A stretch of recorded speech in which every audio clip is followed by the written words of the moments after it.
It's 9 o'clock on a Saturday morning. Most teenagers would be taking it easy, but this group of 9th graders is on a mission. We're planting a garden in a neighborhood in our community so people can grow food and use it and stuff like that. In this community, we came to realize we have a lot of vacant lots. And one of the things vacant lots do is to breed crime in terms of pushing drugs. It breeds idleness in terms of kids in the neighborhood not having anything to do. No, but I want to. Now, the vacant lots are being put to good use. They're being used to grow fresh fruits and vegetables, which right now are not readily available in the neighborhood. The new garden will help community residents eat better, and it will also improve their neighborhood. And the garden won't just benefit the people who live near it. The teens who came here to work today also get the experience of making a difference. It's called advocacy, taking action for the good of others. I think it's good to go and sort of see a different side of life and to be able to help. Kind of get a real idea of what it's like to live in a low-income neighborhood and really look at ways to maybe solve this in the future as they grow up and journey out into life. We want you to encourage the kids to use the tools as much as possible. I think it needs what we're doing. I mean, I think it's really important that we're digging this garden and taking care of this empty land that's not being used, and I think it's a really good idea. An idea that will have long-lasting benefits. They're hoping eventually to be able to sell some of that food, even sell it not only in the neighborhood but to some restaurants, and try to make some money for the neighborhood, perhaps scholarship programs. The garden was going to be used for the community that we were in, and that it was going to be a helpful tool in pretty much their life, like everything, kind of like they could eat vegetables from it or sell, make profit from some of the things that we grew there. And it's also just a nice thing to do with empty space, is to make a garden instead of just leaving it, because it's beautiful for one, and it's just helpful because just making food and everything that goes along with that. How does this volunteer work help the residents? How does it help the volunteers?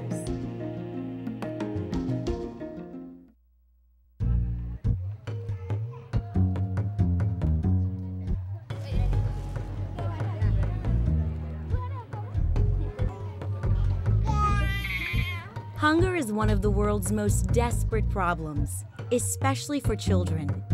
Over a third of the world's children are underweight, and about 5 million kids die every year from problems related to hunger. They need the nutrition for their bones to be healthy, for them to grow at a normal rate.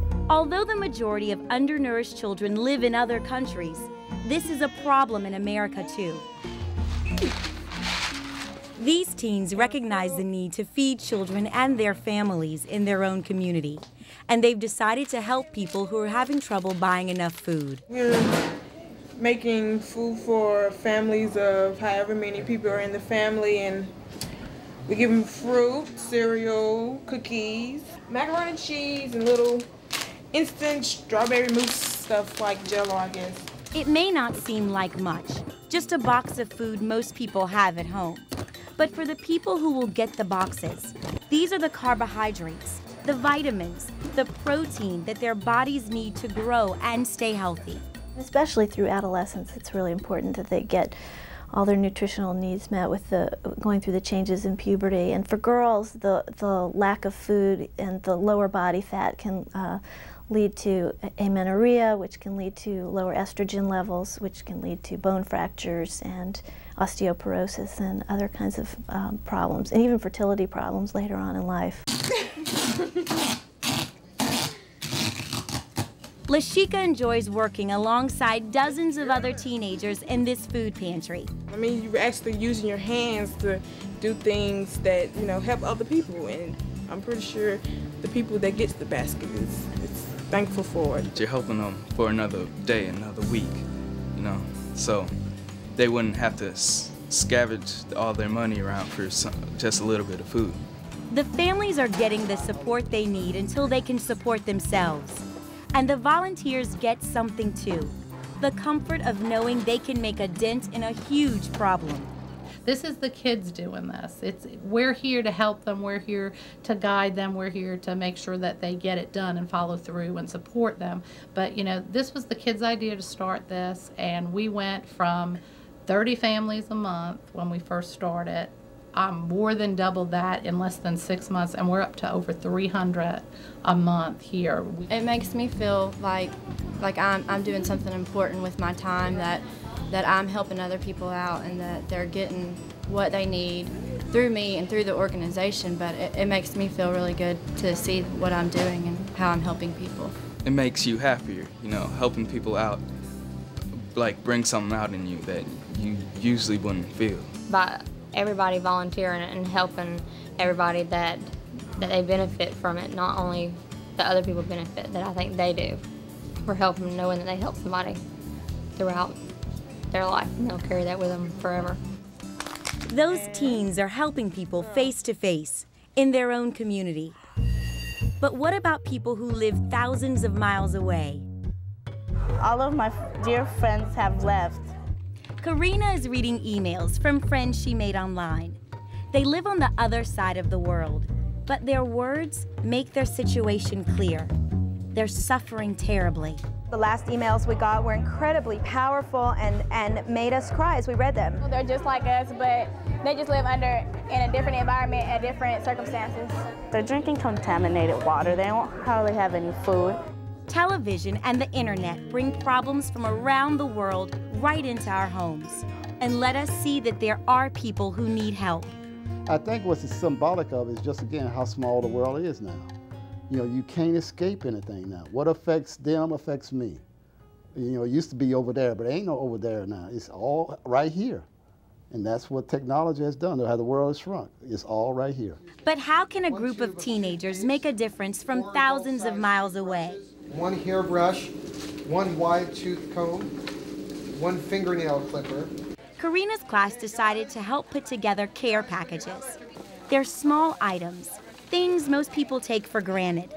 But for someone who has lost their home, or family, or simply can't buy their own, it makes a difference. Make sure every bag has something that looks like this. We don't have any illusion at the service committee that a health kit for an individual is going to be the be-all and end-all of relief work. But the hygiene kits are important in the sense that it's a personal expression, and especially for young people who can't necessarily even afford the contents of a kit or can't afford to write a check for relief work.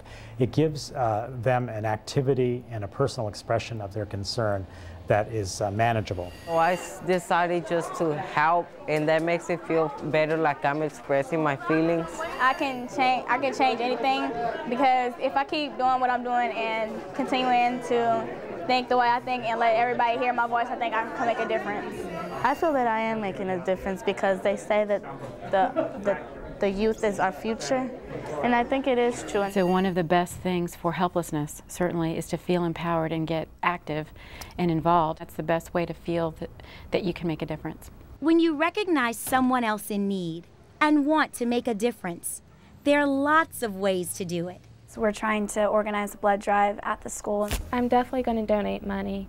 Or you could clean up a stream. You know it's a problem, so you have to really do something about it. Get involved in politics. Hopefully today we can talk to our senator and let him know that we have some solutions, and hopefully we can get together and make some things happen. Or build a home for a family. I do think it's very important that the teen takes that lead and says, okay, this is my project now.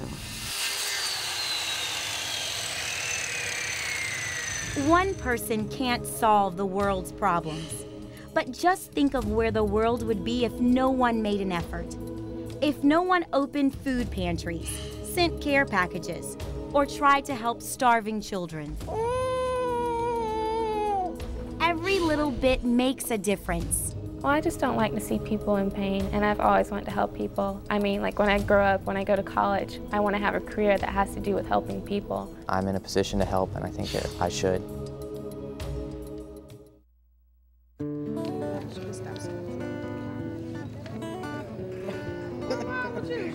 I'm afraid of needles. I haven't No matter what the specific situation, the need for advocacy is universal.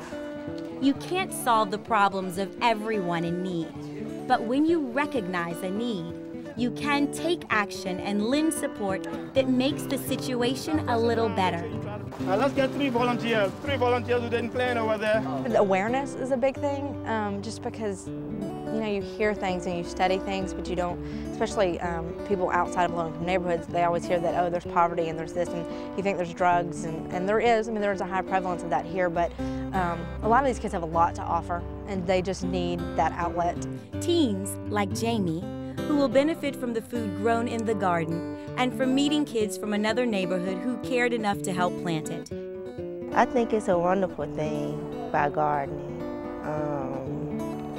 You get to play in the dirt, you get to see different people, and that's the reason why I came out here. Please come back and let's come back and visit the garden sometime. And I hope you'll go back and visit it and perhaps see local people, neighbors and children working on those garden plants. It would be really cool to go back like sometime in the late spring and just like see everything growing a lot and just know that you really helped that happen. Well, getting up early on a Saturday is a drag, but it was all worth it. I mean, I felt good getting out there and planting flowers, digging dirt.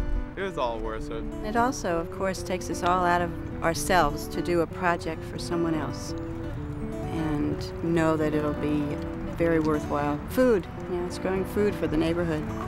I'm happy to help out in the neighborhood. I could be doing other things, but dedicated my time to this, so that's what I'm going to do. I hope it's wonderful and that I hope it brings them what they need.